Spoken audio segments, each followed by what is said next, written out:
Si je tombe, il va me relever. Si je tombe, qui t'a dit que tu étais créé pour tomber? Arrête de tomber. Sois surnaturel. Jésus est tombé combien de fois? Dites-moi. On lui ressemble. Bon, on tombe pourquoi? Tu as reçu son esprit. Tu tombes pourquoi? Quand tu ne connais pas qui tu es, tu peux tomber. Il n'a pas dit que tomber, c'est une France. Moi, monsieur, j'étais un grand tombeur. Dis Amen. Je tomba. Je suis tombé plusieurs fois. Mais quand j'ai compris que le problème, ce n'est pas une affaire de lutter avec le salut. C'est une affaire de devenir surnaturel. De marcher dans le surnaturel devant les tentations. Il y a quelque chose qui s'est passé en moi. J'ai dit, ah! Donc je peux ne pas tomber. Donc je peux avoir la victoire sur le diable. Pas une fois. Pas deux fois, toujours. Je ne suis plus jamais tombé jusqu'aujourd'hui. Et je ne tomberai pas. C'est ma foi. Je crois qu'un chrétien peut ne pas tomber. S'il croit en Jésus-Christ, s'il s'appuie sur Christ, il ne tombera pas. Et les apôtres en parlent. Ils disent à celui qui peut nous préserver de toute chute. Aucune chute ne peut m'arriver. C'est comme ça que les apôtres parlaient. Tu te réveilles le matin, tu ne tombes pas. Le soir, tu ne tombes pas. En janvier, tu ne tombes même pas. Après 5 ans, tu es toujours comme tu es. Mais nous, on est devenus des yo-yo. On monte, on descend. Des fois, on est bien, des fois, on n'est pas bien. C'est quelle vie chrétienne ça? Où est ton surnaturel? Où est ton esprit? La chair est faible. Matthieu 26, verset 41. Mais l'esprit qu'on a reçu n'est pas un esprit de faiblesse. C'est un esprit de force. C'est un esprit de puissance. Lui, il est bien disposé. Donc arrête de marcher par la chair. Laisse l'esprit de Dieu te pousser. Quand il y a une tentation, fais sortir l'esprit qui est en toi. Quand le diable vient te tenter, fais sortir l'esprit qui est en toi. Une belle femme, de l'argent. Quand ça vient, tu sens que ta chair est faible. Tu dis, ah, je ne suis pas seulement charnel. Il y a un autre truc qui est en moi. Sors maintenant. J'ai besoin de toi. Il faut faire face à ces problèmes. Oh, mon ami. Tu dis, je ne tomberai pas. Je ne chuterai pas. Cette séduction ne va pas me faire tomber. Je résiste. Ça commence là-bas. Alléluia. Avant d'entrer dans son ministère, Jésus est parti résister à la tentation. Il est parti résister au diable. C'est quand il a fini de manifester le surnaturel devant la tentation qu'il est venu manifester le surnaturel dans les autres choses. Je vais toucher ce facteur. Parce que souvent quand on parle de surnaturel, c'est juste les miracles pour tomber. Non. On va prier pour les délivrances, il n'y a pas de problème. Mais le premier niveau de surnaturel, c'est par rapport à ta nature, de quelqu'un qui peut vaincre le péché, vaincre la tentation, vaincre la séduction. Ou chaque fois que le diable te tente, c'est lui qui retourne par cette chemin.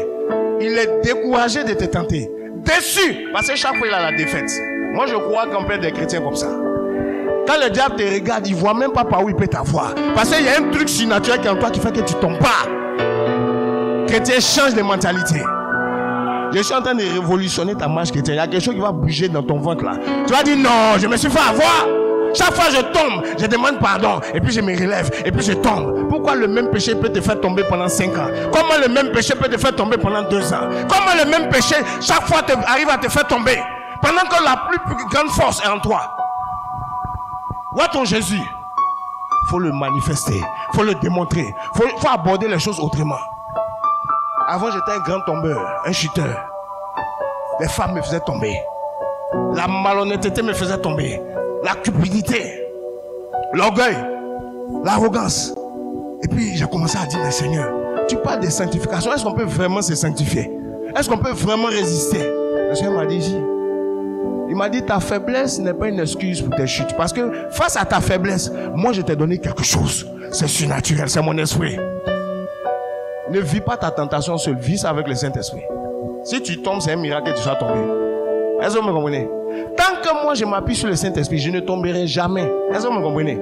Souvent quand ils disent, on dit, mais pourquoi tu dis ça? J'ai dit ça parce que c'est vrai. Il n'y a pas quelqu'un qui s'appuie sur Jésus, qui s'appuie sur son esprit pour vivre des choses et puis lui va échouer. Ça n'existe pas. Amen. Oh, je vous parle de quelque chose. J'ai vu ça depuis des années. Et ça marche chaque fois. C'est là que ça commence. Si tu n'as pas la foi pour garder ta robe blanche, si tu n'as pas la foi pour garder ton intimité avec Dieu, parce que c'est là que tout part. C'est le péché qui met une séparation entre nous et puis le spirituel. Qu'est-ce qui a fait sortir Adam et Ève du jardin d'Éden? C'est le péché. Ils entendaient la voix de Dieu. Dès que le péché est rentré, le surnaturel a été coupé. Le surnaturel a coupé beaucoup de tresses de Samson ici. Le péché plutôt. Le péché a été utilisé par des délits là, spirituels, pour couper tes tresses, couper ta connexion avec Dieu. Beaucoup de choses que tu vis, tu fais des songes, tu ne comprends pas. Tu n'arrives pas à capter les signaux spirituels, les murmures de l'esprit. C'est quoi? Souvent c'est le péché. La corruption de ton âme. Tu laisses des tentations te dominer. Tu laisses des séductions te prendre. Tu es assujetti à un maître.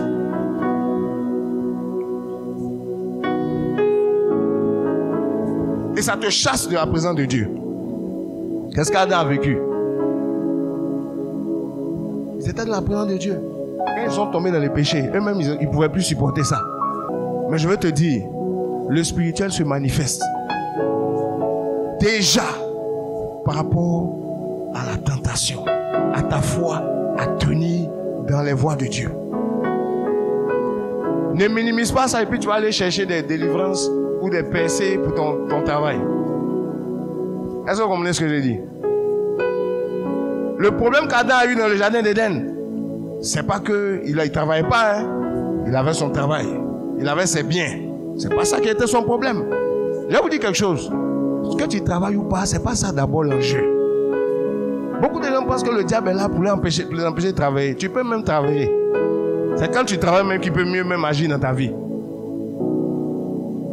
D'autres pensent que c'est non, le diable ne veut pas que je me marie. C'est pas ça. Ça peut être une conséquence. Amen. Ta relation avec Dieu. Ta nature. Amen. Donc rapidement, c'était pour nous dire que le monde spirituel fait quoi? Interagit. Il y a de l'expérience. Ça se démontre. C'est pas seulement des paroles. Premier point. Est-ce que tu vis le surnaturel par rapport à la tentation? Est-ce que tu vis le surnaturel? Tu as la victoire dans ces choses. Faut restaurer ça. Jésus n'a pas commencé à chasser des démons comme ça. Ou bien, là où il s'est positionné, c'était par rapport à la tentation.